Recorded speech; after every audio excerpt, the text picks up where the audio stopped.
اخويا الزملكاوي جاي لك بخبر سعيد وسط حالة الحزن اللي بيعيشها كل الزملكاوية، وانا واحد منكم. جاي لك بخبر ان شاء الله في بصيص من الضوء وفي شعاع من الامل. بس صلى على النبي الاول صلى الله عليه وسلم واعمل لي فولو ومش عامل لي فولو، ويلا بقى اقول لك على الخبر ان شاء الله اللي يغير مسار نادي الزمالك.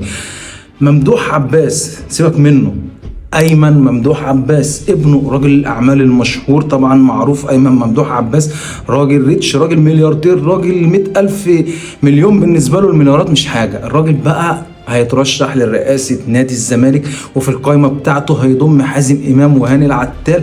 واحد هيقول لي يعني احنا شفنا أيام خير في ممدوح عباس، ما هو كان خاربها. هقول لك ده غير ده، عقلية أيمن عقلية استثمارية، راجل مثقف، راجل تعليم، راجل كل حاجة، كل المميزات فيه. وإن شاء الله خير، يعني هي هتفرق، ما هي بايظة. ونتمنى من مجلس الإدارة الحالي قبل موعد الانتخابات اللي جاي اللي هو كمان سنة ولا سنة ونص، نتمنى إن هو يسيبها ويمشي.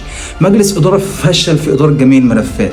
مرتضى منصور كان ممكن يفشل في ملف وينجح في ملفين، كان ممكن يفشل في سنة في كرة القدم بس تلاقي نفسك في اليد وفي الطايرة والسلة واخد بطولات وأفريقيا وبتاع، سنة ينجح في الكورة مش عارف، بس كان في حاجة، كان في أمل.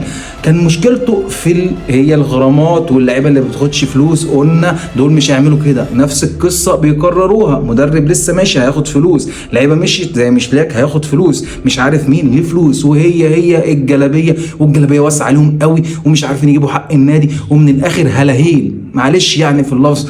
صلوا على النبي صلى الله عليه وسلم. ربنا يديك يعمل لي فولو.